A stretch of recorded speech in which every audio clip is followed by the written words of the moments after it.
நாங்கள் வந்து இப்போ ஜஸ்ட்டு திண்டுக்கல்லேருந்து வர்றோம்.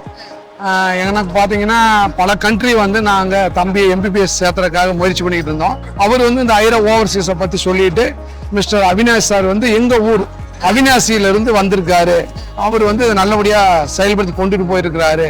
ரெண்டாவது வியட்நாம் வந்து நம்ம இந்தியன் கண்ட்ரியாக இருக்கிறதுனால நீங்கள் அங்கே போனால் அந்த ஸ்டூடெண்ட் வெல்டுடாக வருவார் அப்படின்னு சொல்லி சொன்னார். ஃபாரினில் போய் படிக்கணுன்றது எய்ம் எங்களுக்கு.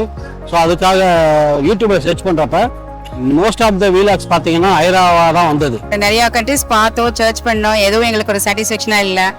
அப்புறம் சடனாக தான் இவங்களை பார்த்து பேசி அப்புறம் எங்களுக்கு வேற எந்த கண்ட்ரியுமே பிடிக்கல. இவங்க கிட்ட பேசினதுக்கு அப்புறம் ஒரு ஸ்டூடெண்ட்டை இங்கேருந்து கூட்டிட்டு போய் அப்படியே விட்டுறது மாத்திரம் இல்லாமல் திரும்ப ஒரு டாக்டராக கொண்டு வந்து இங்கே எங்ககிட்ட ஒப்படைக்கிற வரைக்கும் கம்ப்ளீட் நீங்கள் தான் பார்த்துக்கிற மாதிரி அந்த வீடியோஸ் எல்லாம் பார்த்தேன். சார் எங்களுக்கு வந்து எந்த காலேஜ் நீங்கள் ரெக்கமெண்ட் பண்ணுறீங்க அப்படின்னு கேட்கும்போது அவர் 2 காலேஜ் சொன்னார். ஒன்று வந்து கேந்தோ, இன்னொன்று வந்து பிசிடியூ அப்படின்னு சொன்னார். உங்கள் சன்னாக இருந்தால் நீங்கள் எந்த காலேஜில் அவர் ரெஃபர் பண்ணுவீங்கன்னு கேட்டேன்.